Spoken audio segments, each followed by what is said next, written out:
Hello. Hello. Hello.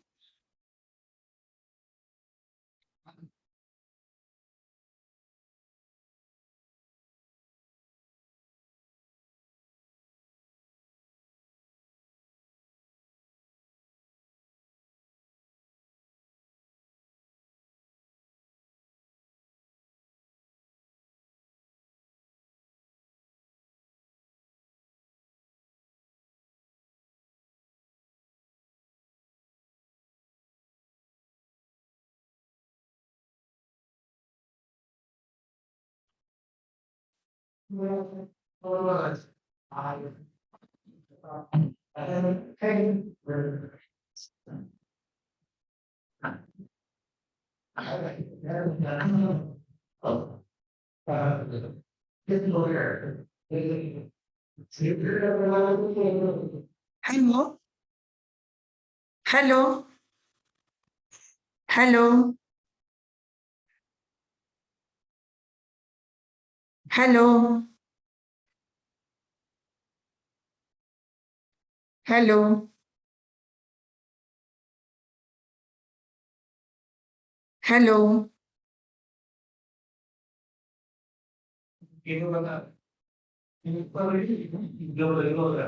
Hello. Hello. Hello. Anybody there? Hello.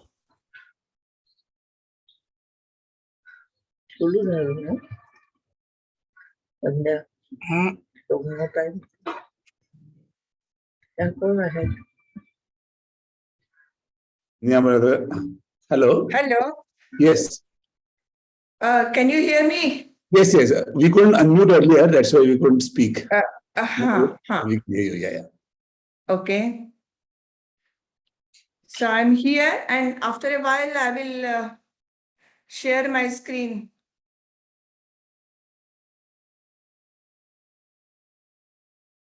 Hello.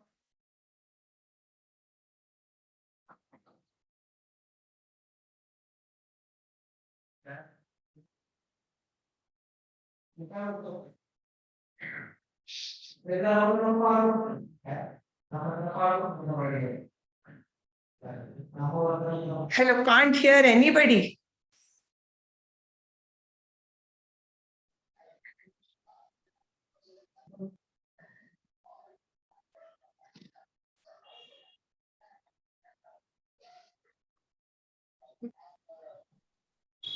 Hello.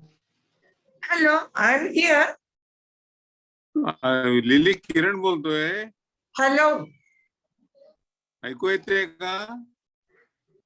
नाही, इथे presentation मी मागून करेन. मी आधी मला थोडंसं बोलायचंय ना. हो, जॉईन झालेली आहे मी. हॅलो, आम्हाला पण ऐकू येत आहे लिली तुझं. येत आहे? हो हो, पण अगदी मला पूर्ण. इतर कुणाचं नाही येत आहे ऐकू. हो, आम्ही म्यूट केलं होतं ना, पण तुझं येत आहे. मी दिसत नाहीये. दिसतेस. नाही, विद्या आणि किरणला मी दिसतेय. हो हो हो. नाही, नवीन याच्यावरच दिसतेय. हो. आणि मिस्टर अतुल ठाकूर सुद्धा दिसत आहेत मला इथे. आणि अविनाश बिनीवाले दिसत आहेत. आणि मला वाटतं अवनी दिसतीये मला. अजून कोणतरी दिसतंय. मीच आहे. नाही. हा. राहुल चौधरी आलेले आहेत इथे. असे लोक आहेत म्हणजे इथे. आहेत. हा. I think the host has spotlighted my video to everybody. Yes. Okay. So can we start? Yes. So one of the hosts will start, right? कोणीतरी निमंत्रक किंवा परिचय करून देणारे किंवा प्रास्ताविक करणारे लोक कृपया बोला. शोभनाताई येत आहेत जरा 2 मिनिटं. ओके, थांबते मी.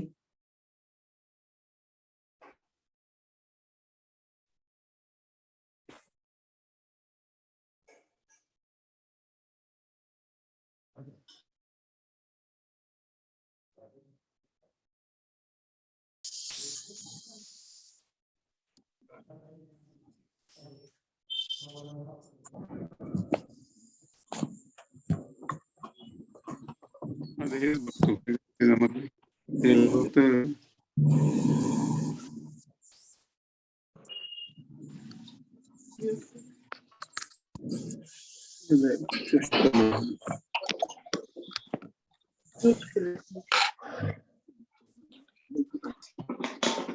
नमस्कार. मी लगेच सुरू करते कारण आधीच आपल्याला वेळ झालेला आहे. गौरी आली आहेस ना? गौरी हो आहे. गौरी आली आहे ना? हो आले. हो. मग मी लगेच सुरू करते. व्हेरी व्हेरी सॉरी, क्षमस्व सगळ्यांना. खूपच म्हणजे आज जो काही इनकन्व्हिनियंट झाला त्याबाबत. पण मी मॅडम डॉक्टर उठलेले आहेत मला वाटतं.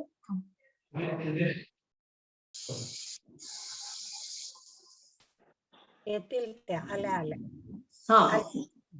हा नमस्कार डॉक्टर. सॉरी, फारच आमच्याकडून हे झालं. आणि आम्ही अतुल येईपर्यंत मयूर म्हणून ते होते, पण ते स्वतः मीटिंग मध्ये असल्यामुळे पूर्ण वेळ उपलब्ध राहू शकत नव्हते. आणि दुसरं म्हणजे काय, कदाचित ते 40 मिनिटांनी बंद झाली असती म्हणून. आणि हे कसे आमचे पैसे भरलेले आहेत त्यामुळे सलग राहील, त्यामुळे हीच व्यवस्था कायम ठेवणं सोयीचं वाटलं.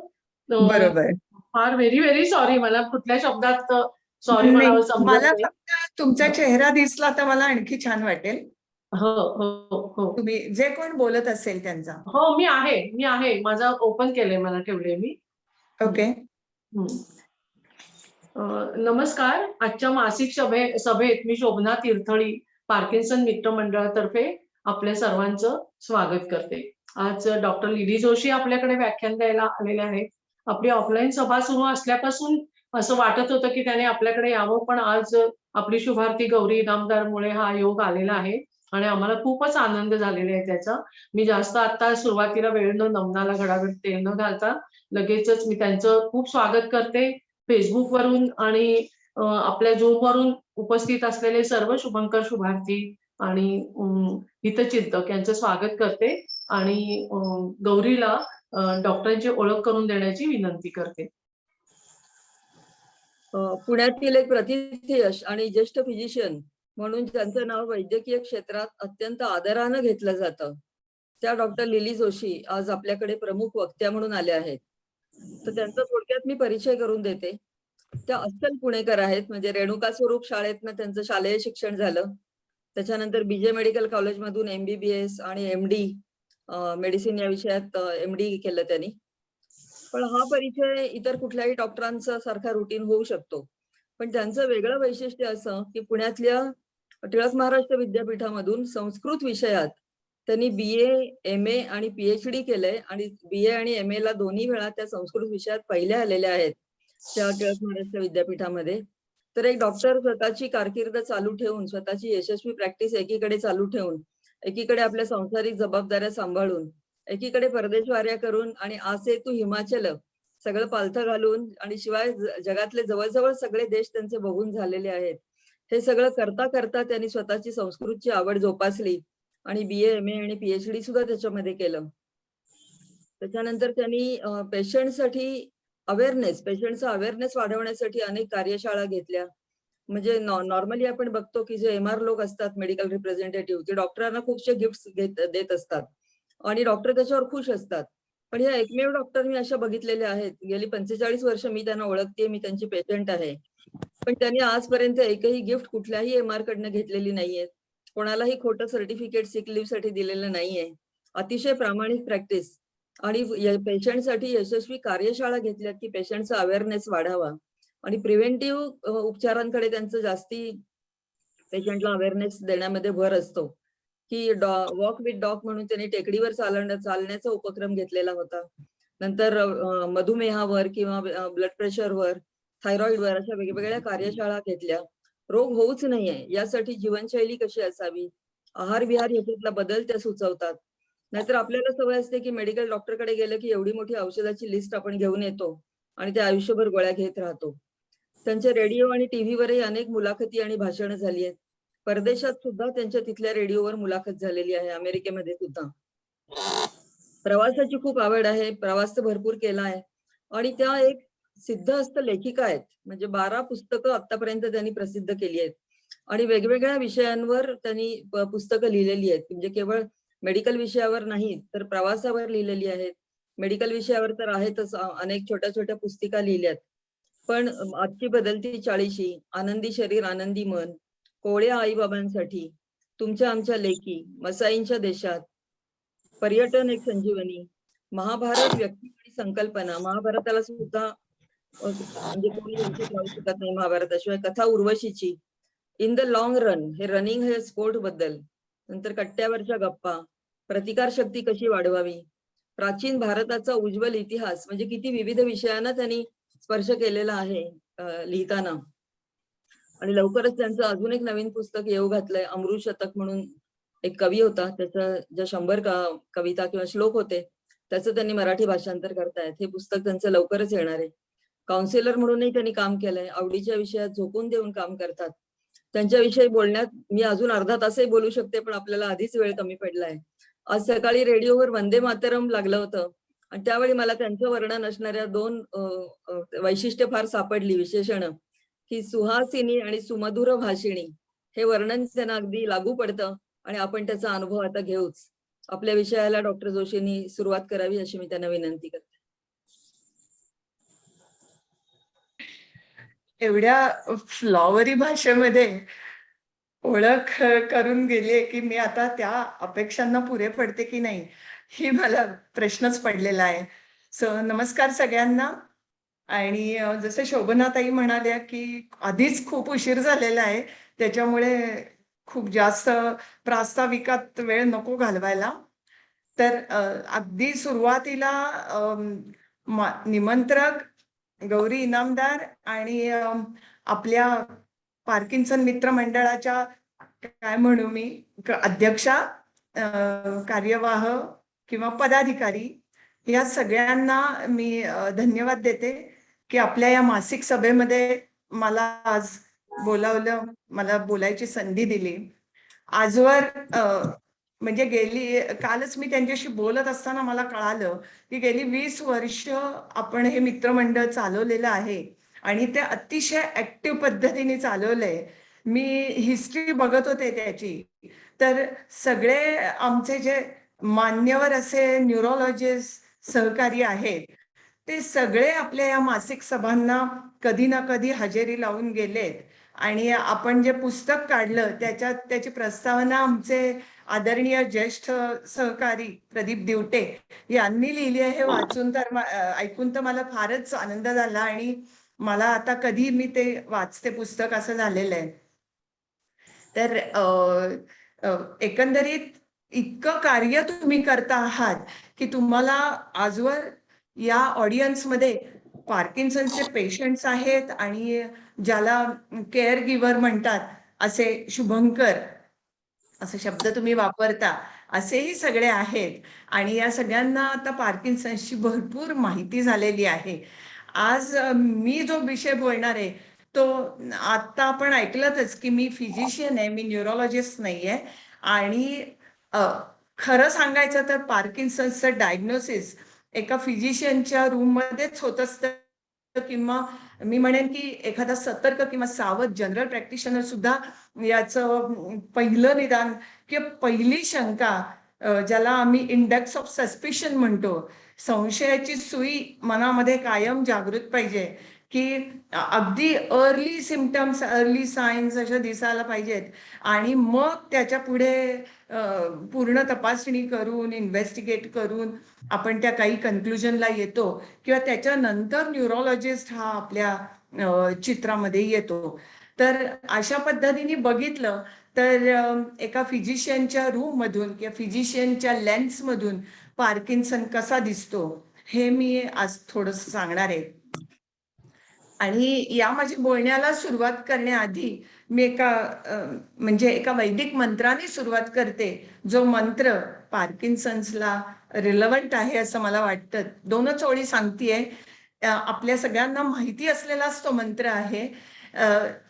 त्याची सुरुवात अशी आहे, ओम भद्रम कर्णेभिः शृणुयाम देवाः भद्रम पश्येमक्षभिर्यजत्राः.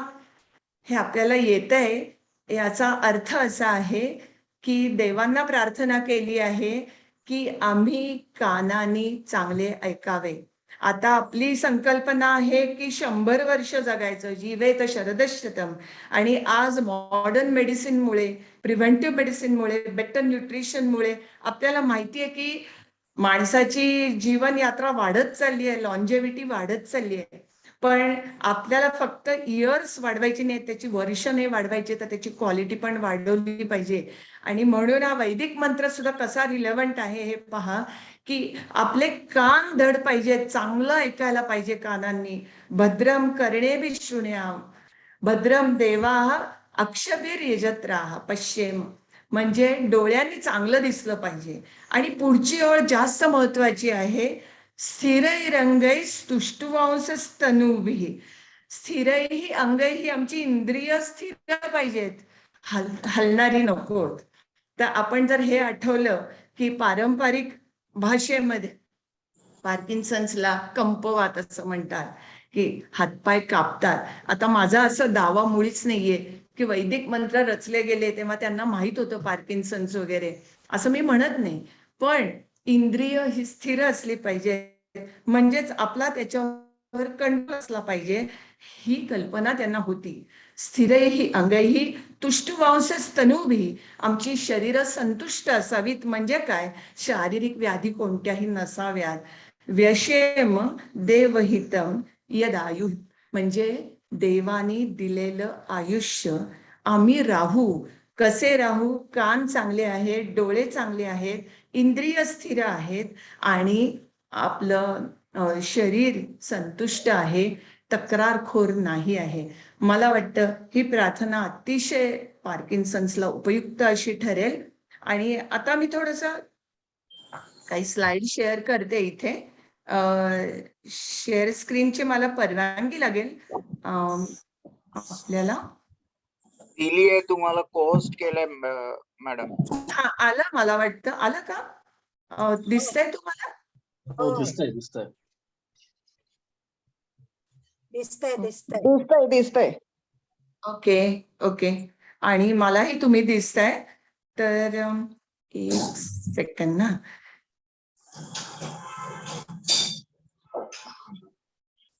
Protected view.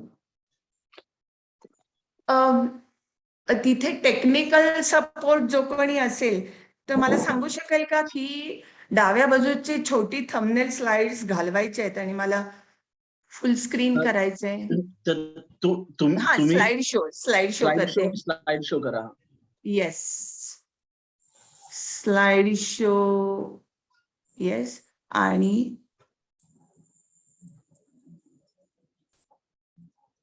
स्लाइड शो केलाय मी. स्टार्ट स्लाइड शो म्हटले. स्लाइड शो फ्रॉम बिगिनिंग, डावीकडे फ्रॉम बिगिनिंग करते. राईट. आता कसं वाटतंय? ठीक आहे, दिसलं आता? So, comorbidities in Parkinson's disease and Parkinsonism. तर आता आपण पुरेशी त्याला प्रस्तावना केलेली आहे आणि आपल्याला ही आकृती तर अगदी पूर्ण परिचयाची आहे. Typical appearance of Parkinson's disease हे सगळे आपल्याला अगदी पूर्ण माहिती आहे. Stoop posture, mark facial expression. Expression म्हणजे चेहऱ्यावरचे भाव दिसत नाहीत, शरीर रिजिड असतं, एक स्टिफनेस असतो. आणि फॉरवर्ड टिल्ट ऑफ ट्रंक म्हणजे असं पुढे वाकलेला असतो मनुष्य. हात सुद्धा असे फिक्स असतात आणि हलत नसतात. हे आपल्याला माहित आहे ऑलरेडी. मी इकडे हे केले, प्रत्येक स्लाइडवर एक काठी ठेवलेली आहे मी, की लागते ती कधीतरी म्हणून. आणि हे सिम्पटम्स अँड सायन्स मी एका मिनिटात दाखवण्यासाठी त्याच्यावर जास्त बोलायची गरज नाहीये. कार्डिनल सिम्पटम्स ज्याला म्हणतात, की एक लक्षात घ्या की पार्किन्सनचं डायग्नोसिस कुठल्याही ब्लड टेस्टनी किंवा इमेजेसनी होत नाही, तर ते मोस्टली क्लिनिकल डायग्नोसिस असतं. आणि म्हणूनच मी तुम्हाला म्हटलं की मोस्टली ते फिजिशियनकडनंच न्यूरोलॉजिस्टकडे पेशंट जात असतात, की फिजिशियनच्या लक्षात येतात या गोष्टी. आणि या ज्या पहिल्या गोष्टी आहेत, tremors, rigidity, slowing of movements, imbalance, पुढे डिप्रेशन, डिमेन्शिया, पुढे या ज्या काही तक्रारी आहेत या सुद्धा पार्किन्सन्सशी रिलेटेड आहेत, पण आपल्याला ते कळत नाही. पेशंटना, त्यांच्या नातेवाईकांना किंवा डॉक्टर्सना सुद्धा तो अंदाज सुरुवातीला येत नाही की असं का होतं, की गिळण्याची क्रिया, पास करण्याची क्रिया किंवा शौचाला होण्याची, सेक्शुअल फंक्शन किंवा उभं राहिल्यानंतर चड्डीशी बीपी कमी येणं आणि इमोशनल इनस्टॅबिलिटी, म्हणजे एकदम हसायला येते, एकदम रडायला येते, एकदम राग येतोय, त्याच्यावर आपला कंट्रोल नाहीये. तर आता हे सिम्पटम्सवर जास्त बोलत नाही, आपल्याला सगळे परिचयाचे आहेत ते सिम्पटम्स. फक्त एवढंच सांगते, त्यातले पहिले 4 जे आहेत ते महत्वाचे आहेत आणि त्याच्यापैकी कुठलेही 3 असतील तर clinically you can diagnose Parkinson's. तर आता माझ्या या टॉकचा अजेंडा साधारण असा आहे की कोमॉर्बिडिटीवर टॉक आहे. सह आजार म्हणजे कोमॉर्बिडिटी. तर definition, difference between Parkinson's disease and parkinsonism. पुष्कळदा आपण हे शब्द सिनॉनिम्स म्हणून वापरतो, त्याच्यामध्ये सूक्ष्म फरक आहे, तेही थोडंसं सांगावं असं मला वाटलं. आणि इन्सिडन्स ऑफ कोमॉर्बिडिटीज, काय सह आजार असतात ते. What is a comorbidity? सह आजार म्हणजे काय?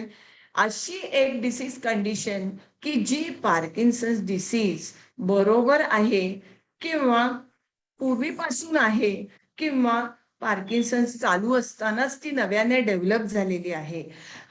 ह्या ज्या कंडिशन्स आहेत सगळ्या, याला कोमॉर्बिडिटी म्हणता येईल. आता मॉर्बिडिटी या शब्दाचा जर शब्दशः अर्थ घेतला तर एक डिसऑर्डर असं आहे आणि ती डिसऑर्डर जी पार्किन्सन्सच्या बरोबर असते. आता आपण या 2 टर्म्स कडे येऊया, पार्किन्सन्स डिसीज अँड पार्किन्सोनिझम. हे एकच आहे का? तर एक पहिली गोष्ट लक्षात घ्यायची म्हणजे Parkinson's disease primary neuro degenerative disease हा अत्यंत कॉमन आहे, सेकंड ओनली टू अल्झायमर्स. म्हणजे बऱ्यापैकी त्याची फ्रिक्वेन्सी समाजात दिसून येते आणि एकंदर जे पेशंट आहेत, 100 पेशंट आपण धरले की हे पार्किन्सन असू शकतं, त्याच्यातले जवळजवळ 75 ते 80% हे क्लासिक पार्किन्सन्स डिसीज असतात. आणि त्याच्यामधली मेन पॅथॉलॉजी असते की डोपामिनची डेफिशियन्सी, कमतरता, आणि त्यामुळे डोपामिन असलेली औषधं किंवा वाढवणारी औषधं ही त्याला चांगली उपयोगी पडतात आणि चांगला रिस्पॉन्स येतो. व्हेअरएज पार्किन्सोनिझम ही जी कंडिशन आहे ही it shows some features of Parkinson's disease, आणि ही कंडिशन याच्या पहिल्या कॅटेगरीच्या तुलनेमध्ये कमी आहे. म्हणजे मी म्हटलं तसं 100 मध्ये 75-80 प्रायमरी पार्किन्सन डिसीज आहे, तर 20-25च पार्किन्सोनिझम असे असतील. आणि त्यांच्यामध्ये मिक्स पॅथॉलॉजी असते, ती सगळी नर्वस सिस्टीमची, ब्रेनची असते किंवा नर्वस सिस्टीमची असते. आणि एकंदरीत त्याचं प्रोग्नॉसिस म्हणजे त्याचं फ्युचर इतकं चांगलं नसतं किंवा डोपाला ते इतकं चांगलं रिस्पॉन्ड करत नाहीत. त्याच्यातली फक्त एकच कॅटेगरी अशी आहे जिला खूप चांगला रिस्पॉन्स येतो. इनफॅक्ट आपण जर पार्किन्सन मधून क्युअर असं जर म्हणायचं असेल तर ड्रग इंड्यूस पार्किन्सोनिझम हा जो प्रकार आहे की काही सायकॅट्रीची औषधं आहेत, सायकॉटिक पेशंट्सना दिली जातात, किंवा काही आपली रोजच्या परिचयाची औषधं आहेत की जी उलट्या थांबवायला वगैरे अशी, विशेषतः इंजेक्टेबल्स, म्हणजे अगदी डॉमपेरिडॉन, मेटोक्लोप्रामाइड ही आपली डे टू डे मेडिसिन मधली औषधं दिली जात आहेत. त्या औषधांचा अतिरेक झाला तरी त्याचे काही विषारी परिणाम असे आहेत की पार्किन्सन लाईक फीचर्स येतात. आणि सायकॉटिक पेशंट्सना जी वापरतात त्याच्यात सुद्धा असे फीचर्स येऊ शकतात. फीचर्स म्हणजे काय? हे स्टिफनेस, रिजिडिटी, ट्रेमर वगैरे वगैरे. हे जर का कळालं आणि ते पर्टिक्युलर औषध थांबवलं गेलं आणि थोडीशी सपोर्टिव्ह औषधं मिळाली तर मात्र तो डिसीज पूर्णपणे क्युअर होतो. हे फार महत्वाचं आहे आणि म्हणून त्याचं डायग्नोसिस पण महत्वाचं आहे. आता आपण येऊया इन्सिडन्स अँड प्रिव्हॅलन्स पार्किन्सन्सचा. मी मगाशी म्हटलं तसं most common neurodegenerative condition, second only to Alzheimer's, ज्यामध्ये ब्रेन आणि नर्वस सिस्टीमचं डिजनरेशन होतं. अशा डिसिजेसमध्ये अल्झायमर किंवा डिमेन्शिया हा सगळ्यात कॉमन आहे आणि त्याच्या खालोखाल पार्किन्सन्स आहे. It affects 1% of all population over 65. 65च्या पुढे जवळजवळ 1% लोकांना असतंच पार्किन्सन्स. आता ही आपल्या देशातली रजिस्ट्री आहे जी 2016 साली केली गेली आणि त्यामध्ये त्यांनी असं म्हटलं होतं की 5,80,000 टोटल पेशंट्स आहेत देशामध्ये. आणि ऑब्व्हियसली तुम्हाला हे माहिती असेल की मेल्स हे जास्त अफेक्ट होतात फिमेल्स पेक्षा. आता आपण येऊया या विषयाकडे ज्याच्याबद्दल बोलायचे, कोमॉर्बिडिटीज इन पार्किन्सन्स डिसीज.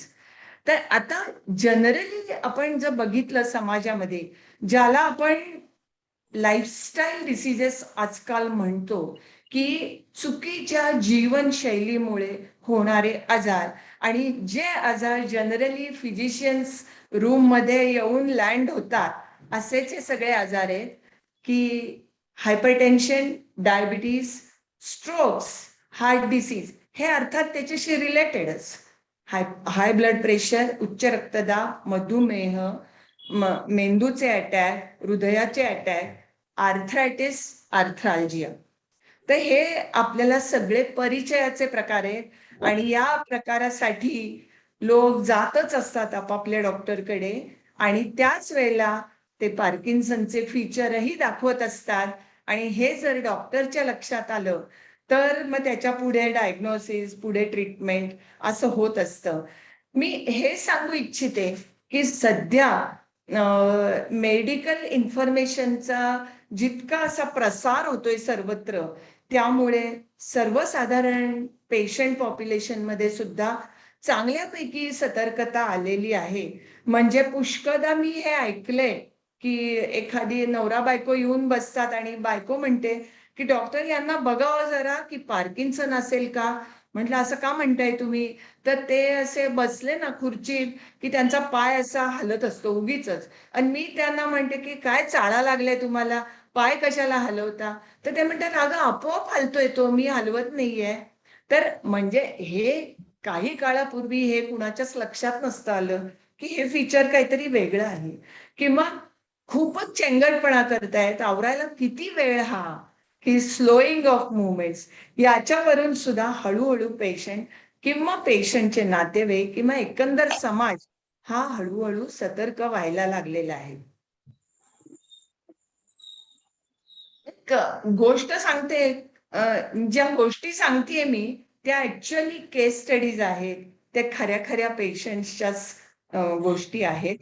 तर एक टिपिकली ज्या पेशंटना म्हणजे स्वतःला काय होतंय याचं आयदर भान नसतं किंवा लक्षात आलं तरी त्याचं काहीतरी दुसरंच स्पष्टीकरण माणूस आपल्या मनाने तयार करतो. आणि जर का कोणी काही दुसरं सुचवलं तर ते तो नाकारून टाकतो की छे असं मला काही झालेलंच नाहीये. अशा पैकी ही स्टोरी आहे. गेल्या वर्षीच माझ्याकडे आले होते हे गृहस्थ आणि येतात अजूनही. तर हे 62 वर्षाचे गृहस्थ, अतिशय काय म्हणू आपण, उच्च पदावर, म्हणजे ते चार्टर्ड अकाउंटंट आहेत. त्यांचा स्वतःचा प्रायव्हेट बिझनेस आहे, फर्म आहे आणि त्यांचे क्लायंट्स फार मोठे मोठे आहेत इंडस्ट्रीमधले. तर एकंदरीत हायली एज्युकेटेड अँड इंटेलिजंट असा तो माणूस आहे. आणि ऑफकोर्स त्याला हे लाईफस्टाईल डिसीजेस असणं किंवा कोमॉर्बिडिटी असणं यात आश्चर्य काहीच नाही, की एकंदर दिवसभर त्याचा बसून टेबलाशी लॅपटॉपवर जात असल्यामुळे overweight, high blood pressure, diabetes हे सगळं होतच आणि ते पुअरली कंट्रोल्ड होतं. आणि त्याच्यामुळे त्याला घेऊन त्याची बायको माझ्याकडे आली होती. तर त्याच्याशी बोलत असताना असं माझ्या लक्षात आलं त्यांच्या नवरा बायकोंच्या बोलण्यावरून की difficulty in day to day task. आता ही कशी लक्षात आली की माझ्याकडे आल्यावर एक फॉर्म मी देते भरायला. तर फॉर्म त्यांच्या समोर भरायला दिला होता. तो त्यांनी अगदी सहज त्या बायकोच्या समोर केला आणि बायकोनी चड्डीशी पेन घेऊन त्याच्यावरती लिहायला सुरुवात केली की नाव, पत्ता, फोन नंबर वगैरे. मी बघत होते. तर मी म्हटलं की तुम्ही त्यांच्या सेक्रेटरी सारखं असतं का काम तुमचं? तर ती हसून म्हणाली की हो, आता गेली 4-5 वर्ष तरी हे चालूच आहे असं. तर म्हटलं अरे वा, कसं काय?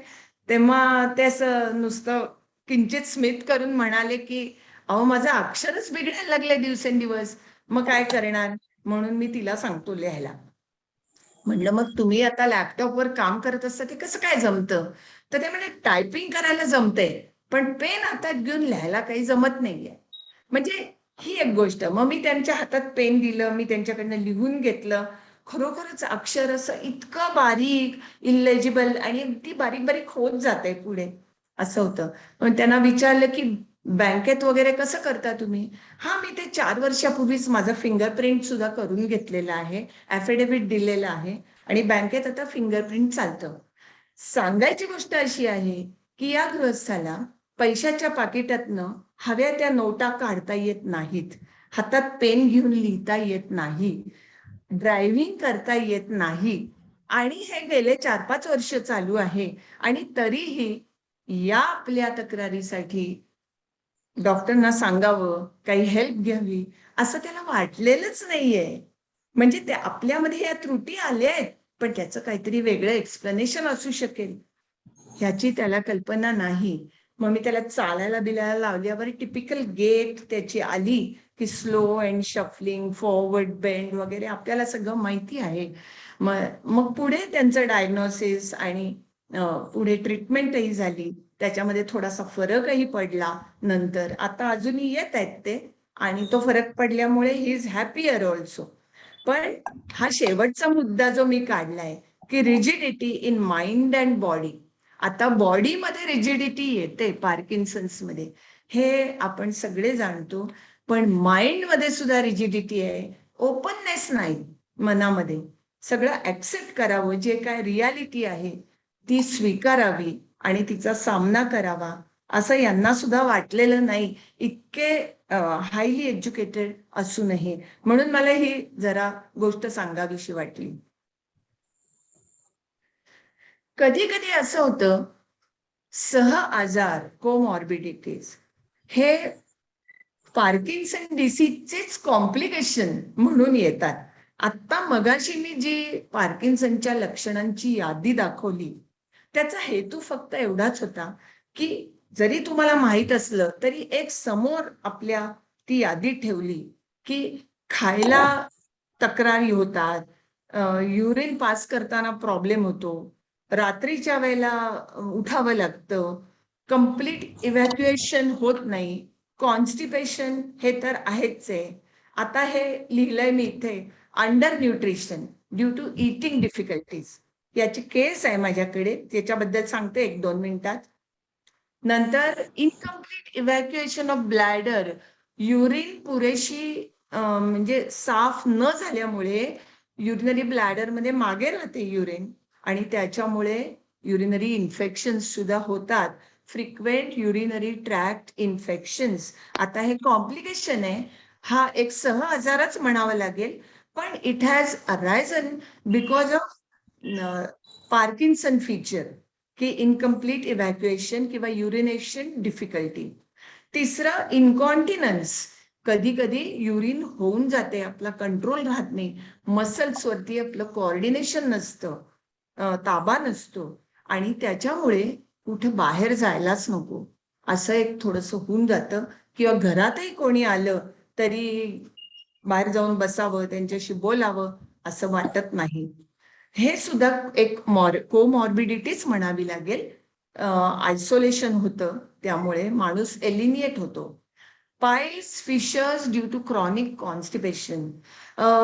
पार्किन्सन्सचे पेशंट जनरली बद्धकोष्ठ त्यांचे शिकारे असतात की त्यांना साफ होतच नाही, त्यांना काही ना काहीतरी घ्यावंच लागतं आणि या गोष्टीकडे जर का दुर्लक्ष केलं तर त्यांना मूळव्याध किंवा फिशर इन एनो म्हणजे एनल ओपनिंगला जखमा अशा तऱ्हेचे विकार होतात आणि या सुद्धा ऍडेड कोमॉर्बिडिटीजच म्हणायला लागतील. त्याचप्रमाणे fractures and hematomas due to frequent falls ही सुद्धा लक्षात घेण्यासारखी गोष्ट आहे की हाडं ठिसूळ झालेली असतात, पडापडी चाललेली असते आणि त्याच्यामुळे फ्रॅक्चर्स होऊ शकतात हाडांची. आता ही एक स्टोरी आहे, story of old man with hematoma. आता हे अगदी एक वृद्धग्रस्त होते, retired businessman, hypertensive for many years. तर दुर्दैवाने त्यांची पत्नी अगोदर वारलेली होती, ते एकटे राहत होते, पण तसे म्हणजे पैशाला कमतरता नव्हती, पण नातेवाईक येऊन जाऊन लक्ष ठेवत होते. त्यांना पार्किन्सन्स डिसीज नुकताच डायग्नोज झालेला होता आणि अशातच त्यांच्या एका तरुण भाच्याने त्यांना आणलं माझ्याकडे आणि त्यांनी मला सांगितलं की मॅडम, मी असं वाचलंय की पार्किन्सन्स डिसीज मध्ये इव्हेंच्युअली डिमेन्शिया होऊ शकतो. मला असं वाटतं माझ्या या काकांना झालंय तसं. तर म्हटलं असं का म्हणताय तुम्ही? तर त्या म्हणे कन्फ्यूज होतात, ते डिसओरिएंटेड असतात, म्हणजे त्यांना आता काय सकाळ आहे का संध्याकाळ आहे कळत नाही, आजची तारीख कळत नाही, आपण कुठे आहोत, कुठे चाललोय हे कळत नाही, माणसं ओळखत नाहीत असं. तर म्हटलं केव्हापासून आहे? नाही, तसं अलीकडे गेल्या 2-3 आठवड्यात मी बघतोय त्यांना. मी दर आठवड्याला एकदा येऊन त्यांना भेटून जातो. तर मला असं वाटतंय ते बघा त्या दृष्टीने. बरं, खोदून चौकशी केल्यावर असं कळलं की त्यांना हिस्ट्री ऑफ मल्टिपल फॉल्स होते. म्हणजे त्यांचा तोल जायचा आणि घरात जरी त्यांना केअरटेकर वगैरे कोणीतरी ठेवलं होतं तरी त्यांना ते आवडायचं नाही सारखं त्याच्या बरोबर असणं. त्यामुळे ते एकटेच उठून चालायला लागायचे, बाथरूमकडे जायला लागायचे म्हणा, स्वयंपाकघरात यायचे. तर असं करताना ते अनेकदा पडलेले होते. आता ही हिस्ट्री ऐकल्यानंतर मी ताबडतोब त्यांचं स्कॅनिंग करायला सांगितलं आणि त्यांना एक चांगला ह्यूज सबड्युरल हिमॅटोमा निघाला. म्हणजे काय, तर कधीतरी कुठल्या तरी पडापडीमध्ये त्यांच्या कवटीच्या हाडाला फ्रॅक्चर झालं होतं. 82 इयर ओल्ड, तर हाडं ठिसूळ असतात आणि कवटीची हाडं सुद्धा थिन आउट झालेली असतात. थोडे जरी पडले असतील म्हणजे आपल्याला एवढं वाटणार नाही जास्त जोरात आपटले तसं, तरी देखील फ्रॅक्चर होऊ शकतं. आणि अगदी छोटं फ्रॅक्चर आहे, सूक्ष्म प्रमाणात ब्लड आलेलं आहे आणि हे ब्लड बाहेरच्या बाजूला दिसत नाहीये, तर ते आत ब्रेन, म्हणजे ब्रेन आणि कवटीची हाडं याच्या मधल्या पोकळीत ते ब्लड साठलेलं आहे. तर त्याला ब्लड क्लॉट किंवा हिमॅटोमा असं म्हणतात. सबड्युरल हिमॅटोमा म्हणजे कलेक्शन ऑफ ब्लड क्लॉट. आता हे मी तुम्हाला सांगू इच्छिते, ही केस सांगायचं कारण, दिस इज अ ट्रीटेबल कंडिशन. ही अत्यंत पटकन ट्रीट करण्यासारखी कंडिशन आहे. त्यांना ऍडमिट केलं, न्यूरोसर्जनला बोलवलं, त्यांनी त्यांच्या कवटीला 2 ठिकाणी छिद्र पाडली आणि तो हिमॅटोमा काढून घेतला आणि अक्षरशः जादू केल्यासारखे ते जास्त अलर्ट झाले आणि त्यांचं ओरिएंटेशन अतिशय सुधारलं आणि तो जो सस्पेक्टेड डिमेन्शिया होता की त्यांना स्मृतीभ्रंश होतोय की काय, याच्यामध्ये एकदम फरक पडला. तर त्यामुळे ही जी कोमॉर्बिडिटी आहे त्याच्याविषयी सुद्धा सगळ्यांनीच सतर्क राहणं गरजेचं असतं आणि कधीही काही न्यूरोसायकेट्रिक असे जर म्हणजे मानसिक किंवा नर्वस सिस्टीमचे अशी काही लक्षणं पार्किन्सनच्या डिसीज मध्ये दिसायला लागली, ऍडेड लक्षणं, नव्याने आलेली लक्षणं उद्भवलेली, तर स्कॅनिंग करणं हे त्यासाठी गरजेचं असतं. That brings us to neuro psychological morbidities. तर मी फक्त हे इन्युमरेट केलंय इथे की पेरिफेरल न्यूरायटिस होतो, म्हणजे बाहेरच्या ज्या नसा आहेत सगळ्या त्या नसांवरती परिणाम होतो आणि मुंग्या येतात, बधीरपणा येतो, हे होऊ शकतं. Depression is very very common in Parkinson's. Diagnosis झाल्यापासूनच डिप्रेशनला सुरुवात होते असं म्हटलं तरी चालेल, पण eventually emotional outburst, excessive emotional outburst crying fits, lack of enthusiasm, उत्साह राहत नाही, आणि आयसोलेशन म्हणजे बाहेर जावंसं वाटत नाही, हे डिप्रेशनचंच एक लक्षण आहे. तर ही सगळी लक्षणं दिसायला लागतात. आणि पुढे डिमेन्शिया म्हणजे विस्मरण होणं, आणि साध्या साध्या गोष्टी, कपडे करणं म्हणा, बॉडी हायजीन मेंटेन करणं, म्हणजे शरीराची आपल्या स्वच्छता राखणं, याच्यामध्ये ढिलाई व्हायला लागते. 1 मिनिट माफ करा मला, मी 1 मिनिटात येते.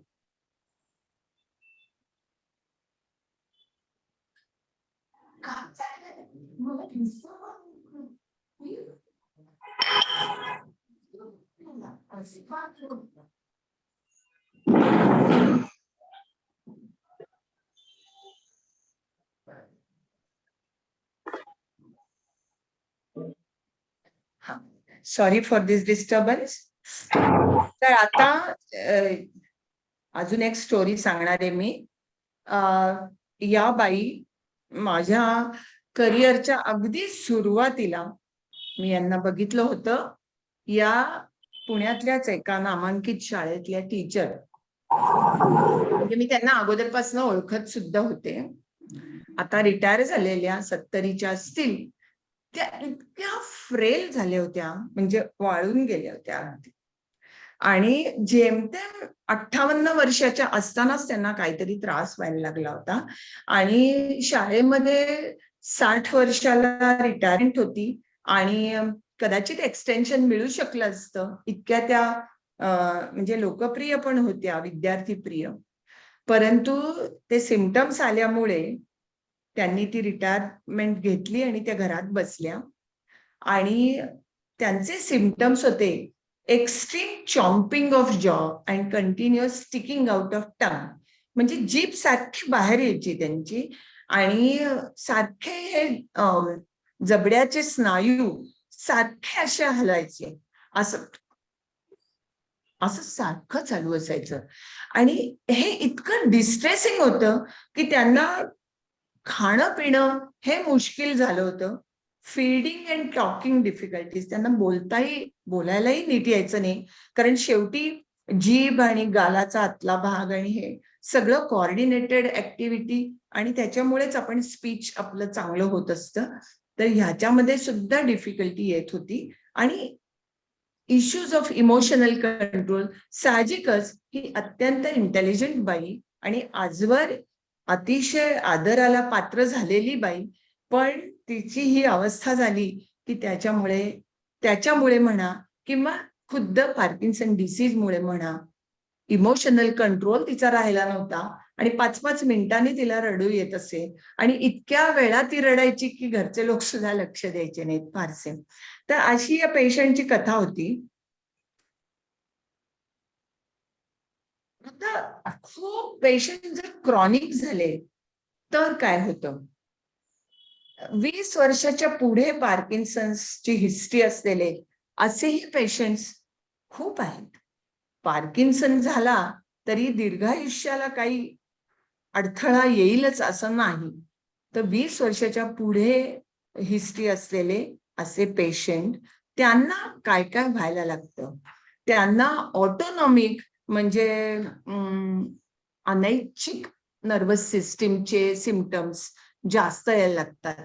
म्हणजे तुम्हाला माहितीये की पार्किन्सनच्या सुरुवातीच्या काळात स्टिफनेस म्हणा, ट्रेमर म्हणा, हे जे प्रकार आहेत हे आपल्या बाहेरच्या स्नायूंचे प्रकार आहेत, पण आपल्या शरीराच्या आतमध्येही स्नायू असतात, आणि त्यांचं डिस्कोऑर्डिनेशन जे आहे त्याच्यामुळे पण सिम्पटम्स यायला लागतात. म्हणजे उदाहरणार्थ रक्तवाहिन्यांचे सुद्धा स्नायू असतात, आणि रक्तवाहिन्यांतनं जे रक्ताभिसरण होत असतं आणि रक्तवाहिन्यांच्या मसलची जी स्थिती असते त्याच्यामुळे एक ठराविक प्रेशर, ब्लड प्रेशर असतं. तर पार्किन्सन पेशंटमध्ये पोस्चरल हायपोटेन्शन हा एक मोठा भाग असतो, ज्याच्यामुळे त्यांना उठून उभं राहणं आणि चालायला लागणं ह्याच्यामध्ये खूप अडचण निर्माण व्हायला लागते. कारण बसलेलं किंवा झोपलेलं उठून उभं राहिलं की खटकन बीपी खाली येतं, आणि त्याच्यामुळे एकदम डिझिनेस येतो, डोळ्यापुढे काळोखी येते आणि एकदम गळून गेल्यासारखं मटकन बसतात किंवा काही वेळेला पडतात सुद्धा. दुसरं म्हणजे फ्रीजिंग फिनॉमिना. तर याच्याबद्दल सुद्धा तुम्ही ऐकलं असेल किंवा पाहिलंही असेल की आता एका ठिकाणी उभा आहे काही काळ पेशंट आणि आता वळून दुसरीकडे जायचंय, तर पेशंट फ्रीज होतो म्हणजे त्याला माहितीये, त्याच्या मेंदूला माहितीये की आपल्याला असं वळायचंय आणि आपल्याला या दिशेने जायचंय, पण त्याचं शरीर साथच देत नाही. आणि त्यामुळे तो फ्रीज झाल्यामुळे अचानक तोल जाऊन पडणं, असा अपघात होणं हे अगदी शक्य असतं. तिसरं म्हणजे गिळण्याच्या बाबतीतली अडचण, त्यामुळे चोकिंग होतं, म्हणजे खोकला खूप यायला लागतो. कारण इथे जेव्हा आपण खातो की नाही आणि गिळतो त्यावेळेला आपली श्वासनलिका किंवा व्होकल कॉर्ड्स वरती हे लॅरिंग्स हे बंद व्हायला लागतं. नाहीतर काय होईल, अन्न हे अन्ननलिकेच्या मध्ये जायला पाहिजे आणि श्वासनलिकेत अजिबात जायला नको. पण हा जो रिफ्लेक्स आहे की श्वासनलिका त्यावेळेला बंद होणं, हा रिफ्लेक्स सुद्धा मसल ऍक्शन वरतीच अवलंबून आहे. आणि हा रिफ्लेक्स बरोबर कोऑर्डिनेट न झाल्यामुळे पेशंट चोक करतो आणि खोकला येतो आणि नीट गिळू शकत नाही, बराच वेळ खोकला येत राहतो. आणि हे सगळं क्रॉनिक पेशंट्स मध्ये होतं. सुरुवातीच्या काळात सहसा हा प्रॉब्लेम येत नाही. आणि नॉक्ट्युरिया म्हणजे दिवसा एवढी युरिन होत नाही, रात्रीच सारखं सारखं जावं लागतं.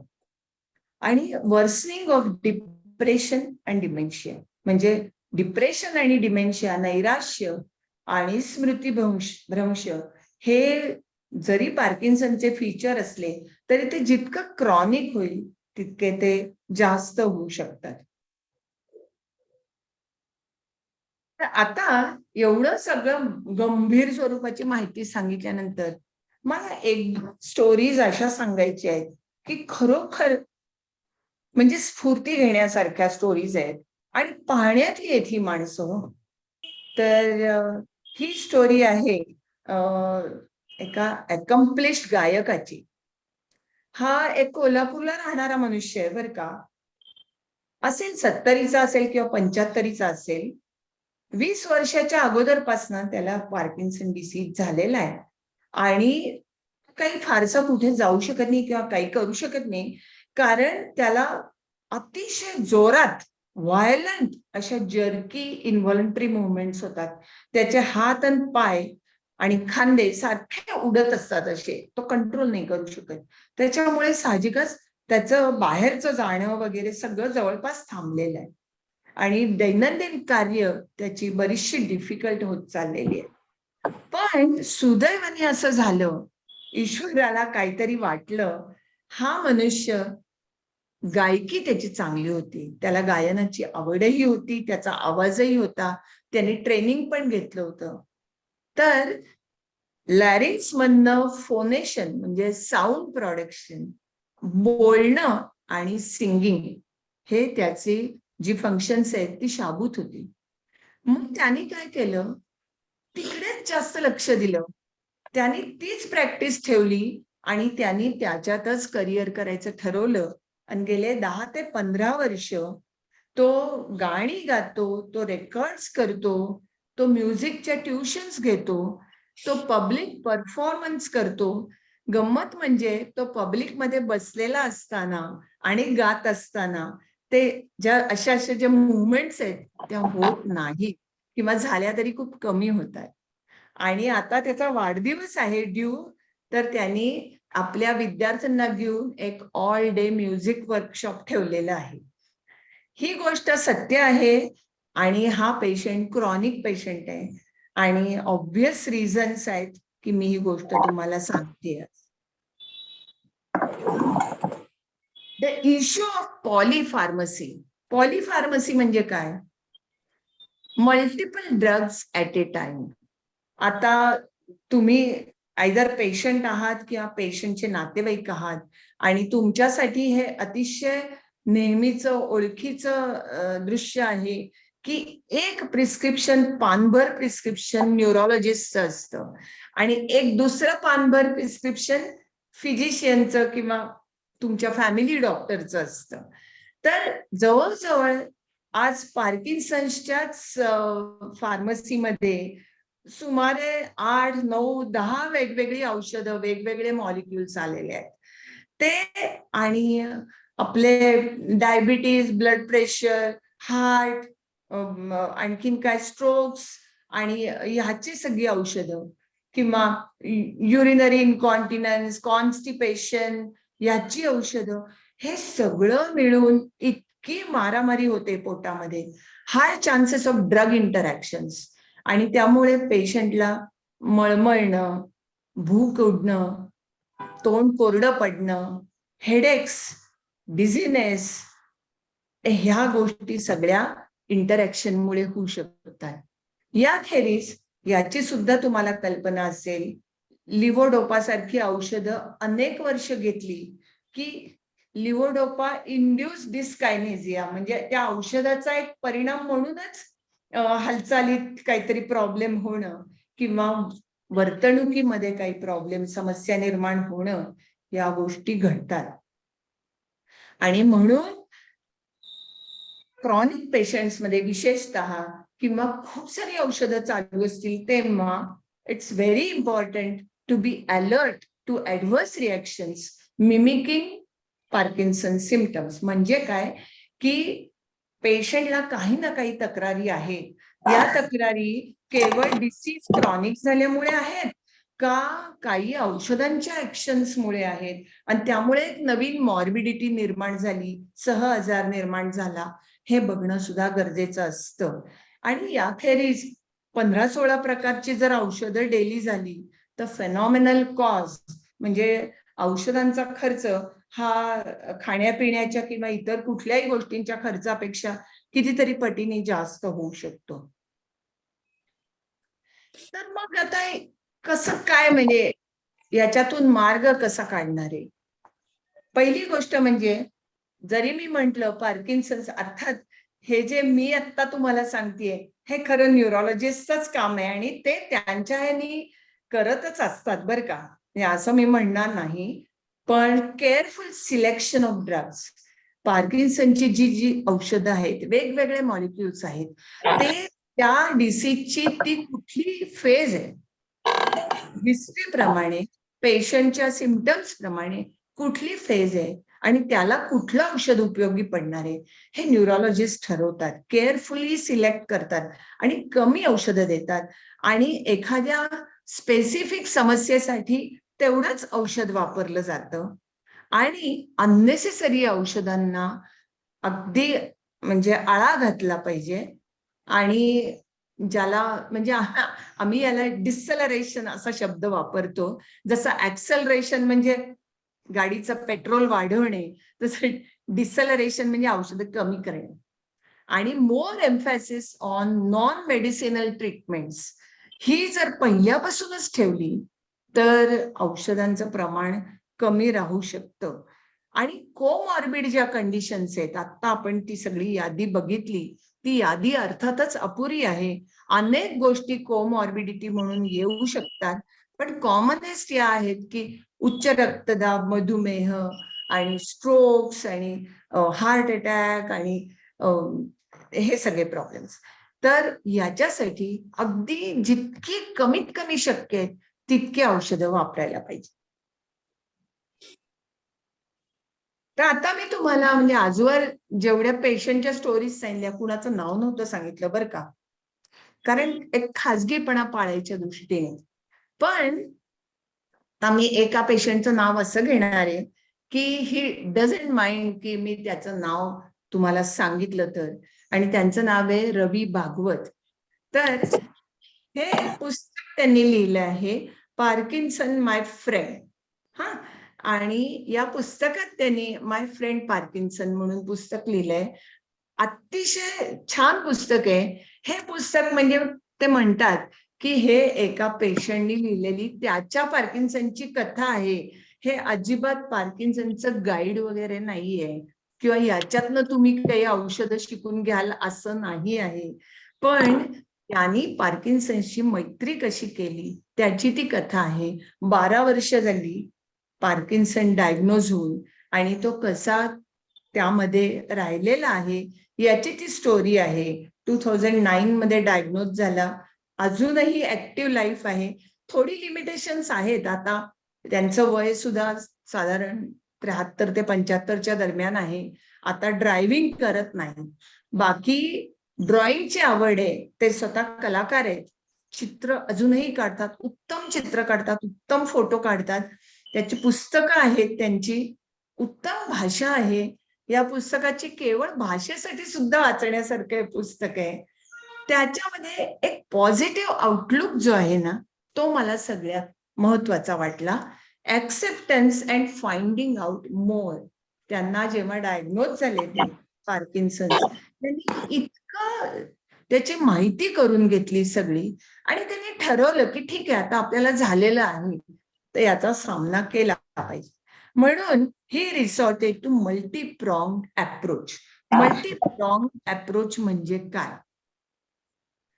तर त्यातलं पहिलं, keep in touch with your family physician. आता त्यांच्या बाबतीत म्हणाल तर मीच आहे त्यांची फॅमिली फिजिशियन. तर त्यामुळे कीप इन टच म्हणजे आता न्यूरोलॉजिस्ट कडे गेले तर वर्षभर फिरकायचंच नाही माझ्याकडे, असं ते करत नाहीत. अधूनमधून येऊन जातात.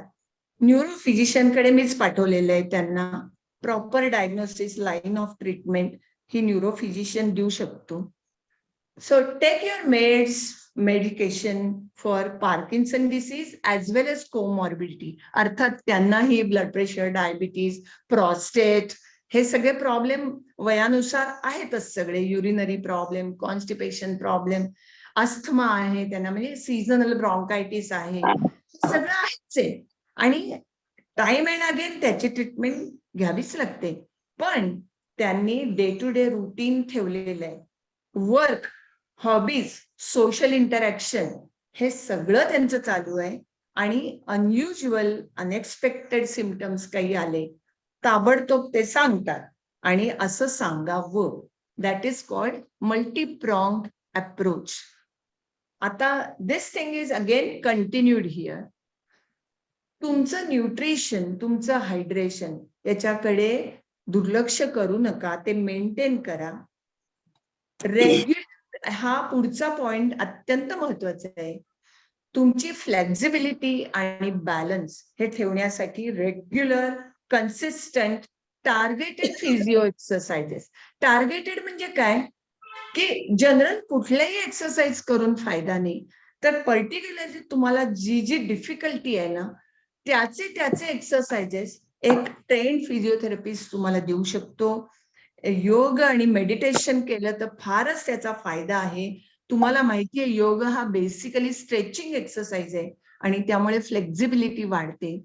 या ठिकाणी मला एक मेन्शन करायचंय की जिरिएट्रिक फिटनेस हा कन्सेप्ट तसा नवीन आहे, म्हणजे हे नावानी असं पुश केलेला. अशी एक व्यक्ती मला माहिती आहे सध्या की जिने हे सुरू केलंय आणि तिला मी सूचना दिली. ती फिटनेस गुरु आहे अर्थात आणि ती अत्यंत स्पोर्ट्स वुमन आणि एक्सरसाइज स्पेशलिस्ट वगैरे आहे, स्वतः होमिओपॅथ आहे वगैरे. तर तिला मी सूचना दिली की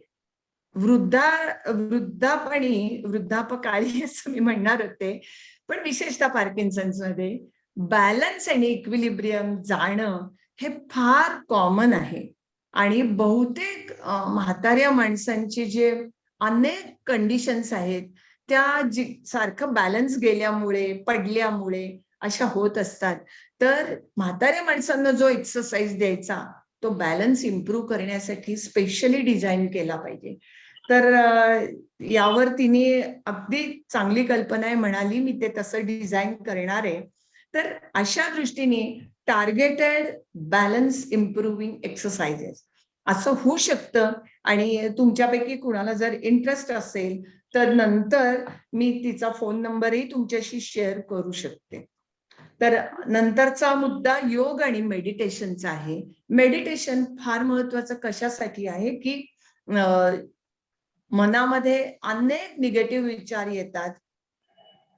म्हणजे नैराश्य, हताशा एक रोगाचा भाग म्हणून आणि रोगाला रिॲक्शन म्हणून अशी येतच असते आणि त्याच्यावर आपल्याला ओव्हरकम करावंच लागतं. ते आपल्याला जर चांगलं राहायचं असेल तर आपल्याला या गोष्टींचा नक्कीच उपयोग करावा लागतो.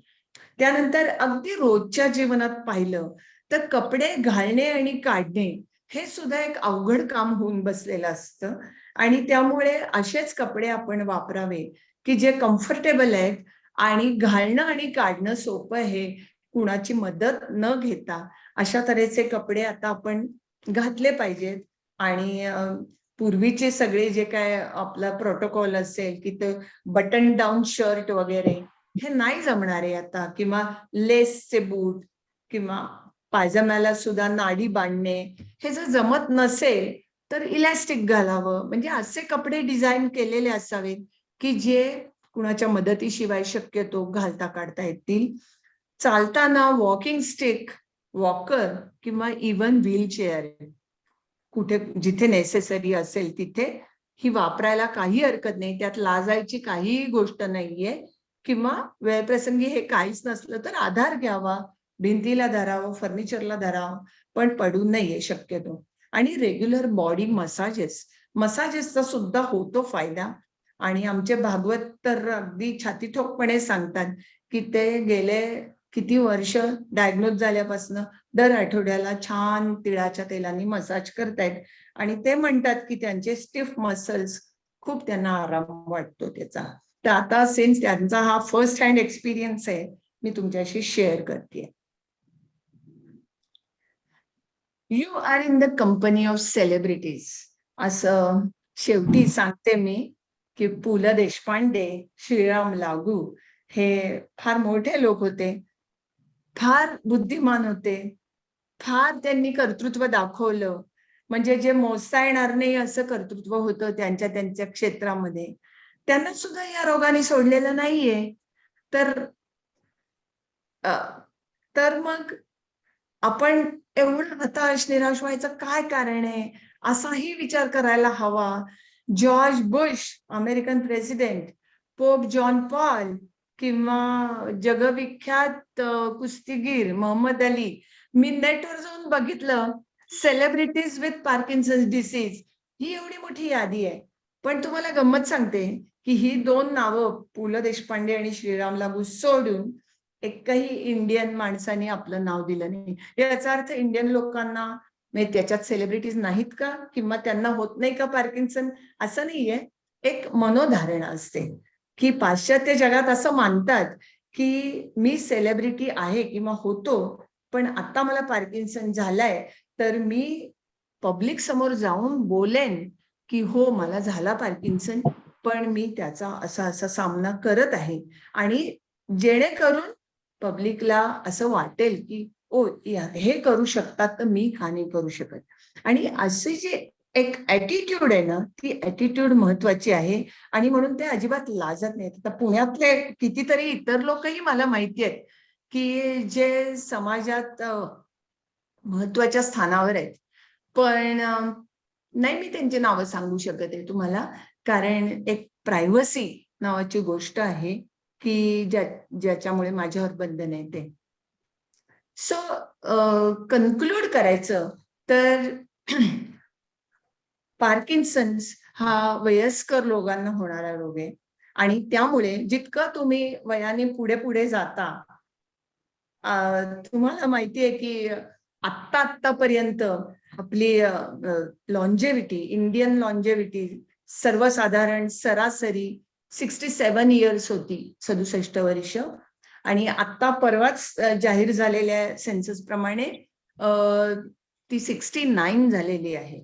म्हणजे लॉन्जेविटी वाढत चालली आहे. आणि आपण ज्या समाजाच्या ज्या स्तरात आहोत, मिडल क्लास असं मी धरतीये, म्हणजे middle class, higher middle class किंवा काय, त्यांची तर आधुनिक सगळं मेडिसिन आपल्याला उपलब्ध असल्यामुळे किंवा न्यूट्रिशन चांगलं असल्यामुळे आपली लॉन्जेविटी अजूनच वाढत चाललेली आहे. तर जितकं आपण जास्त जगतो तितकी आपल्याला त्याची किंमतही मोजायला लागते. असंही हे सत्य आहे.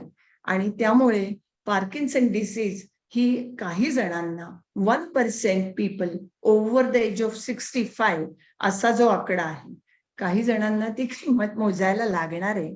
आणि कोमॉर्बिडिटीज असणार आहेत.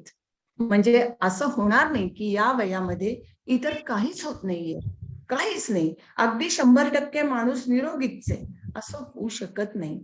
पॉलिफार्मसी म्हणजे मल्टिपल ड्रग्स चालू असणं हे एक्सपेक्टेड आहे, हे असणारच आहे. मग याच्यामधून काय आपल्याला मित्र म्हणून उपयोगी पडेल, कशाचा आधार घ्यावा लागेल? अवेअरनेस म्हणजे माहिती करून घेणं, सतर्क राहणं, सावध राहणं. ऍक्सेप्टन्स म्हणजे स्वीकार हा फार महत्वाचा आहे. आणि ऍटिट्यूड, करेक्ट ऍटिट्यूड, दृष्टिकोन, they go a long way towards maintaining quality of life. आपल्या जीवनाची गुणवत्ता ही जर ठेवायची असेल तर आपल्याला हे सगळं पाळलं पाहिजे.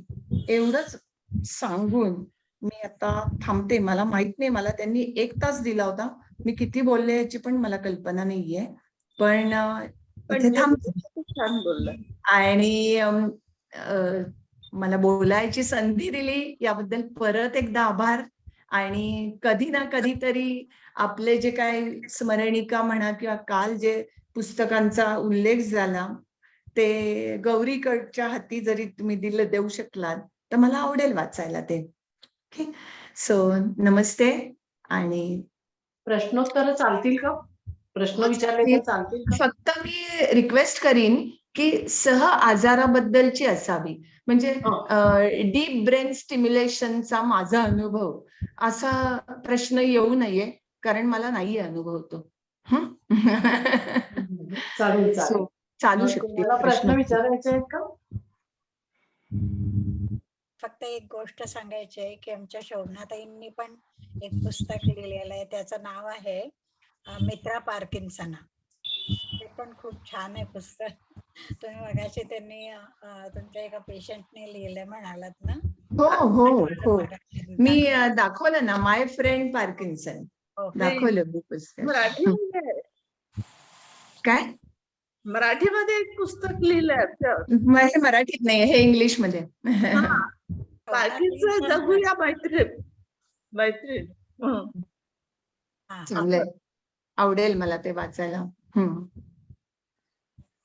अजून काही प्रश्न विचारायचे?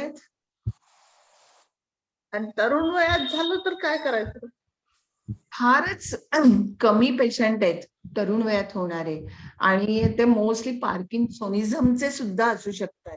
म्हणजे मला असं विद्यार्थी असताना वाचल्याचं नक्की आठवते की काही प्रकारचे व्हायरल एन्केफलायटिस किंवा असे गंभीर स्वरूपाचे आजार की ज्याच्यातनं बरा झाल्यावर त्याला पार्किन्सनचे फीचर आले तरुण वयात, असं काही केसेस मला आठवतात. पण अदरवाईज ड्रग इंड्यूस पार्किन्सोनिझम हे मी एक सांगितलं आपल्याला. म्हणजे मी जेव्हा ससूनला होते, म्हणजे ही खूप वर्षांपूर्वीची गोष्ट आहे बरं का, म्हणजे मला ससूनला ऍडमिशन घेऊन सुद्धा 55 वर्ष झाली ससूनला बीजे मेडिकलला ऍडमिशन घेऊन. पण त्यावेळेला सिक्विल आणि स्टेमेटिल ही 2 इंजेक्शन्स फार कॉमनली दिली जायची, आणि ती कशासाठी? व्हॉमिटिंगसाठी. तर कुठल्याही कारणाने उलट्या खूप व्हायला लागल्या तर एक ठराविक ते इंजेक्शन होतं, सिक्विल किंवा स्टेमेटिल, किंवा ऑपरेशनच्या आधी जे प्री मेडिकेशन म्हणून दिलं जातं त्यातही सिक्विलचा वापर खूप होत असे. त्याचप्रमाणे सायकॅट्रिक पेशंटना क्लोरप्रोमेझिन म्हणजे लार्गॅक्टिल म्हणून एक औषध होतं, ते पण असं इंजेक्टेबल दिलं जायचं. तर ही जे सगळे मॉलिक्युल्स आहेत हे त्यावेळेला खूप प्रचलित होते, आणि त्यावेळेला ते सगळे पेशंट अगदी तरुण वयात सुद्धा पार्किन्सन म्हणून यायचे. पण आम्हाला ते ओळखीचं झाल्यामुळे लगेच ओळखता यायचं की हा प्रकार याचाच असला पाहिजे. त्याला आम्ही EPS म्हणायचो, एक्स्ट्रा पिरॅमिडल सिम्पटम्स किंवा सिंड्रोम, आणि पार्किन्सन लाईक फीचर्स. आणि ते जो एक कारण जे आहे ते कारण जेव्हा रिमूव्ह केलं जायचं त्यावेळेला तो पेशंट बरा व्हायचा पूर्णपणे. हे तरुण वयातल्या पार्किन्सनचं मी पाहिलेलं उदाहरण आहे. डोक्याला मार बसला तरी होतो. अशी केस तर नाही मी पाहिली, केस नाही पाहिली अशी. पण तो मार किती जोरात आहे, ते हिमॅटोमा केवढा मोठा आहे त्याच्यावरती आहे ते. आतला क्लॉट म्हणजे मगाशी मी एक उदाहरण दिलं होतं तर त्याच्यात ऍबनॉर्मल बिहेवियर झाली होती त्या पेशंटची. पण पार्किन्सन त्याला ऑलरेडी होता. म्हणजे तो पडला होता, डोक्याला मार बसला होता ते पार्किन्सनच्या मुळे. तर या अनुषंगाने बोलायचं तर हे ओळखून घेऊन अशा पेशंटला पेशंट फ्रेंडली अशा गोष्टी घरात ठेवाव्यात. म्हणजे की बाथरूम मध्ये म्हणजे त्या कमोडवर बसल्यावर उठताना बार असावा किंवा बाथरूमला कडी लावू नये किंवा सगळीकडे आधार घ्यायला असं असावं किंवा गरज पडली तर वॉकर असावा. अशा गोष्टी सांगितल्या जातात. अनफॅमिलियर अशा ठिकाणी जायचं असेल तर बरोबर कोणीतरी असावं. पडली काय काय ऐकून येत एक भरलेली पडली तर होऊ शकतं का? खोक पडली तर नाही ना, जोरात पडली. मला माहित नाहीये खोक पडल्यामुळे खूप पार्किन्सन. मग ठेवलेली बॅग खाली पडली. हो नाही म्हणजे असं मला वाटत नाहीये की त्याच्या म्हणजे ट्रोमा होणार, इंजुरी होणार आतमध्ये. तेच मी आता मगाशी म्हटलं तेच आहे. बॅग पडली काय किंवा पेशंट पडला काय, किती जोरात पडला, इम्पॅक्ट किती जोरात आला, केवढं आतमध्ये ब्लीड झालं का, ते कुठल्या एरियात झालं. आपल्याला माहितीये की पार्किन्सन कशामुळे होतो तर बेझल गॅंग्लिया नावाचा प्रकार असतो. म्हणजे मेंदू जो आहे त्याच्या आत बऱ्यापैकी डीप आत पार्किन्सनचे ते न्यूक्लियाय आहेत, त्याच्या डिजनरेशन झालं तर पार्किन्सन होतो. तर आता जनरली डोक्यात बॅग पडली तर पहिल्यांदा मेंदूचा सुपरफिशियल जो वरचा पार्ट आहे तोच डॅमेज होईल. मी एक विचारू का? हो. ऐकू येतंय? हो ऐकू येतंय पण दिसत नाही तुम्ही. नाही, मी माझा व्हिडिओ ऑन करतो, एक मिनिट.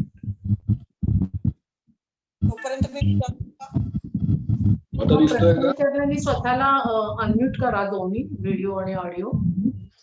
आता दिसतंय का मी? नाही ठीक आहे पण तुम्ही ऐकू येताय, विचारा. एक्स्ट्रीमिटीजला मुंग्या येणं, नमनेस येणं किंवा पायाची हाताची बोटं वळणं हे पार्किन्सन मध्ये होतं कारण त्याला काही उपाय आहे का? होऊ शकतं. नमनेस आणि हे हा एक पार्टच आहे त्याचा. पेरिफेरल न्यूरायटिस मी मगाशीच इन्क्लूड केलं होतं ते. त्याला वेगळा उपाय नाही. आता पायाची बोटं जर वळली ना तर स्पेसिफिक फुटवेअर वापरलं पाहिजे की जरी आतल्या आत वळली तरी पाय प्रोटेक्टेड राहील आणि चालताना पायाची बोटं वळल्यामुळे पडापडी होणार नाही. म्हणजे हा अर्थातच उपाय नव्हे, त्याच्यातून काही निर्माण होऊ नये कॉम्प्लिकेशन म्हणून करायचा उपाय आहे तो. थँक्यू. हॅलो, हा मी बोलू का?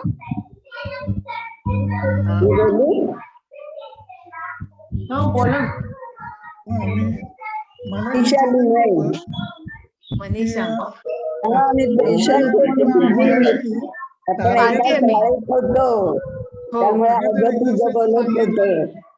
सासूबाईंना घेऊन मी यायची अनेक वर्ष. ऑफकोर्स. तर त्यावेळेचा मला एक किस्सा सांगायचा आहे. त्यांच्या कमरेला असं दुखायचं खूप, म्हणून तू काहीतरी औषध दिलं होतास. आणि त्याच वेळेला आमच्या घरातले पण आजूबाजूचे बरेच डॉक्टर आहेत, आयुर्वेदिक, होमिओपॅथी. कोणाचा तरी ऑडिओ ऑन आहे आणि त्यामुळे खूप ऐकायला येते काहीतरी. आवाज ऐकायला येतोय. हा मागे बॅकग्राऊंड नॉईज खूप आहे. लहान मुलाचा आवाज आहे. हो. प्रश्न विचारणाऱ्यांचे बाकीच्याने आपल्याला म्यूट करा. बरं बोलू. हो. हा, तर सासूबाई पहिलं ऐकू आलंच नाही का काही? आलं ऐकू आलं. तर सगळ्यांनी मला काय औषधं सांगितली, हे दे ते दे ते दे, आणि मी इमाने इतबारे त्यांना देत होती सगळी, त्या पण घ्यायच्या. आणि असं करता करता एकदा मी त्यांना आयुर्वेदिक काढा द्यायला गेले. म्हंटल काढा आणलाय, तर म्हणलं ओत ओत, गटारात ओत. आणि हे शब्द ऐकला मी इतकी, म्हणजे मला एकदम धक्काच बसला, काही कळेल ना काय करावं असं. आणि खरं सगळीच घरचे लोक होते देणारी औषधं, काय करावं कळेना. नेमकं सकाळमध्ये हेल्पलाईन म्हणून एक नंबर आला होता, तर मग मी त्यांना फोन केला. तर ते म्हणले जरा 2 मिनिटं थांबा, मी सगळी औषधं लिहून घेतो, तुम्ही कुठली कुठली देताय, मग आपण चर्चा करू. म्हणलं तुम्हीच थांबा. म्हटलं असं असं झालंय, सगळ्यांनी सुचवलेली सगळी औषधे मी देते इमाने इतबारे, पण पेशंट तर म्हणतो की गटारात होत.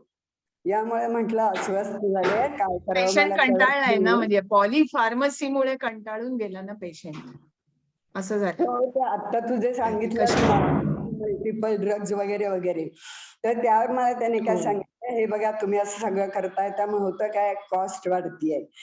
नंतर ॲलोपॅथी एक जरी औषध दिलं तरी भरपूर पाणी प्यायला लागतं, नाहीतर ते कॅल्शियम साठून राहील.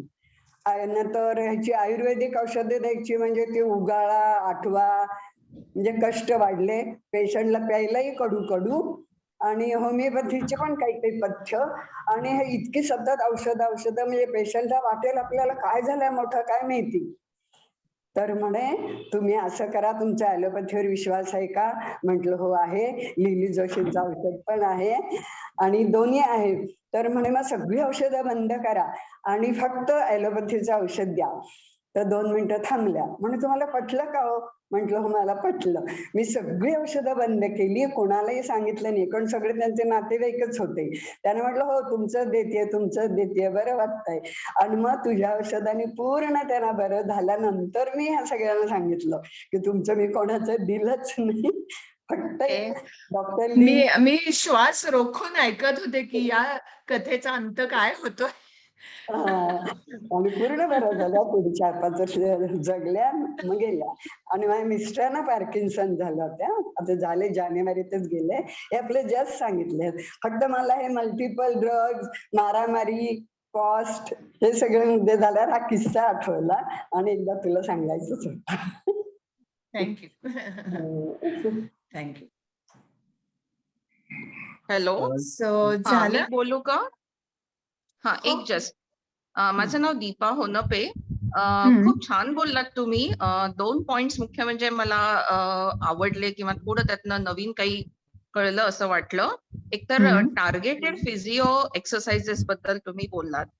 जनरली असं होतं की आपण फिजिओथेरपिस्ट कडे जातो, खूप कमी लोक न्यूरो फिजिओथेरपिस्ट कडे जातात.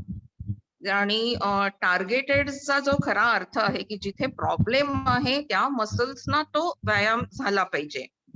सो हा पॉइंट मला तुम्ही जो सांगितला तो खूप म्हणजे मी अप्रिशिएट करते. दुसरा पॉइंट तुम्ही सांगितला तो इश्यू ऑफ पॉलीफार्मसीचा. हे अगदी उघडपणे सगळ्यांना याचा अनुभव येतो. त्याबद्दल एक मला म्हणावंसं असं वाटतं की जनरली डॉक्टर जेव्हा प्रिस्क्रिप्शन देतात, औषधाचं नाव देतात, खाली सपोज दिवसातनं 3 वेळा ती गोळी घ्यायची असेल तर 1-1-1 असं ते लिहून देतात. बऱ्याचदा ते लिहितात की जेवल्यानंतर खायची आहे का जेवायच्या आधी खायची आहे. आणि मग इक्वल टायमिंग प्रमाणे म्हणजे 24 तासात किंवा साधारण जागेपणीच्या ह्याच्यात आपण त्या गोळ्या डिवाइड करून देतो.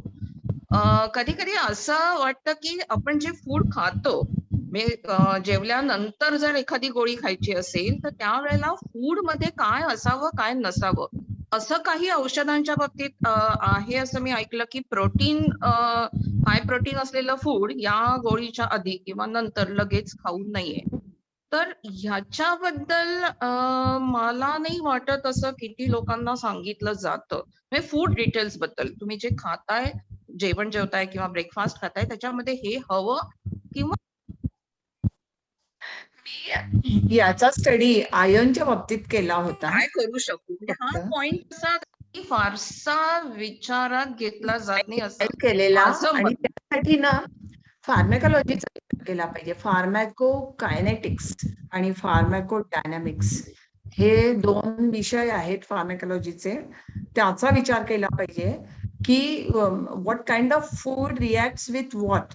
म्हणजे या बाबतीत मी स्वतः फक्त एकदा मला आयर्न डेफिशियन्सी अॅनिमियावर बोलायचं होतं तेव्हा मी केला होता. तर तुम्हाला कदाचित माहिती असेल की आगारकर संस्था आहे आपल्या पुण्यामध्ये किंवा हैदराबादला न्यूट्रिशनची संस्था आहे. ती नॅशनल लेवलची मोठी संस्था आहे. तर ते लोक असा स्टडी करतात. तर आयर्नच्या बाबतीत असं झालं की त्यांनी असं म्हटलं की आयर्न रिच फूड घेताना त्याच्याबरोबर जर व्हिटॅमिन सी असेल तर त्याचं ऍब्सॉर्प्शन खूप चांगलं होतं असं त्यांनी म्हटलं होतं, क्लिअरली म्हटलं होतं. आणि मग ते सिद्धही झालेलंच होतं. आणि दुसरं त्यांनी म्हटलं होतं की कॅल्शियम आणि आयर्न बरोबर घेऊ नये असं. तर त्याचप्रमाणे आता काही औषधांच्या बद्दल क्लिअर कट असं आहेत. म्हणजे उदाहरणार्थ थायरॉइडची गोळी आता खूप कॉमन आहे थायरॉइडची गोळी घ्यावी लागणं. तर थायरॉइडच्या गोळी बरोबर कुठलंच इतर औषध घ्यायचं नाही, कुठलंच नाही, कारण नाही तर ते ऍब्सॉर्ब होत नाही. आणि विशेषतः थायरॉइडच्या पेशंटना कॅल्शियम तर द्यावं लागतं, पण ते जनरली एकत्रितच दिलं जातं. पण तसं नसतं करायचं, कारण थायरॉइड गोळी आणि कॅल्शियम टुगेदर ते परत ऍब्सॉर्बच होत नाही आणि त्याचा काही उपयोग पण होत नाही. त्यामुळे कॅल्शियम आणि थायरॉइड याच्यामध्ये अनेक तासांचं अंतर असावं लागतं. असं खूप कमी औषधांच्या बाबतीत क्लिअर कट गाईडलाईन्स आहेत. पण मला तुमचा मुद्दा आवडला. या बाबतीत जास्त क्लिअर असायला पाहिजे, पण त्यासाठी खूप जास्त सविस्तर अभ्यासाची गरज आहे. आणि तुम्ही जर म्हणालात की आधी घ्यायचं का नंतर, या बाबतीत सूचना नसतात 1-1 असं. तर याच्यावर मी थोडासा उपाय असा काढलेला आहे की माझ्या प्रिस्क्रिप्शन पॅडवर मी असे रकाने करून घेतलेत, असे व्हर्टिकल. आणि त्याच्यामध्ये सकाळ, दुपार, संध्याकाळ, खाण्या अगोदर, खाण्यानंतर असे कॉलम करून घेतलेत. आणि त्यामध्ये मी तसं ते लिहिते. त्यामुळे ऍटलिस्ट पेशंटला तो प्रश्न येत. गुड. थँक्यू. डॉक्टर एक प्रश्न विचारायचा होता, विचारू हो. का? हो. ओके. तुम्ही आता कोमॉर्बिडिटी बद्दल बोलत होता आणि याबद्दल विचारायचंय की तुम्ही जे कोमॉर्बिडिटी ज्या तुम्ही सांगितल्यात त्या बहुतेक सर्वच पेशंट्स मध्ये आढळतात. तर अशा परिस्थितीत डॉक्टरला व्हिजिट आपण जे करतो ती साधारणतः किती फ्रिक्वेंट असावी? कारण बऱ्याच वेळा असं होतं की म्हणजे आमच्या स्वतःच्या बाबतीत माझ्या आत्याला पार्किन्सन्स होता आणि डॉक्टरच्या एका विशिष्ट ह्याच्यानंतर डॉक्टरने सांगितलं डोस काही वाढू देणार नाही. तर डॉक्टरची व्हिजिट किती फ्रिक्वेंट असावी? कारण मे बी कदाचित पार्किन्सनच्या डोस वाढवण्याची गरज नसावी, परंतु या ज्या कोमॉर्बिडिटीचा तुम्ही विचार केला तर त्या दृष्टीने काय असावं? आणि दुसरी गोष्ट, काही रेग्युलर टेस्ट करून घ्याव्यात का? जनरली आता तुम्ही म्हणलात तसं ही वयस्कर मंडळी आहे, तर त्याच्यामुळे त्यांच्या रुटीन मध्ये टेस्ट होतात. आता जर डायबिटीज, ब्लड प्रेशरचे जे पेशंट आहेत मेजॉरिटी तेच आहेत हे मी तुम्हाला सांगते. आणि हार्ट आणि सेरेब्रोव्हॅस्क्युलर हे त्याच्या अनुषंगाने येणारे आजार हेच मेजॉरिटी आहे. तर यांना साधारणपणे मी तरी 3-3 महिन्यांनी बघत असते. म्हणजे वर्षातनं 4 वेळा मी बघते. आणि दॅट वे माझं लक्ष राहतं त्यांच्या डायबिटीज, ब्लड प्रेशरकडे कुठे चाललेत ते. आणि वर्षातनं एकदा मी त्यांची खूप डिटेल म्हणजे ब्लड इन्व्हेस्टिगेशन्स करून घेत असते, वर्षातून एकदा. पण डायबिटीज असेल तर फक्त शुगर्स आणि A1C हे 3 महिन्यांनी करते. आता हे झालं कोमॉर्बिडिटी बद्दल. पण न्यूरोलॉजिस्टना काय वाटतं, एखादा पेशंट स्टेबल असेल एखाद्या औषधावर तर मला असं वाटतं 6-6 महिन्यांनी बघितलं तरी चालणार आहे. पण पेशंटला जर नवीन सिम्पटम्स आले, सडन वर्सनिंग ऑफ सिम्पटम्स झालं, नवीन काही इव्हेंट घडला तर पेशंटने लगेच सुद्धा जायला पाहिजे. म्हणजे ते पेशंटच्या स्टॅबिलिटीवरतीच अवलंबून आहे. आणि डॉक्टर, मेजर प्रॉब्लेम सगळ्या पेशंट्सना असतो तो म्हणजे कॉन्स्टिपेशनचा.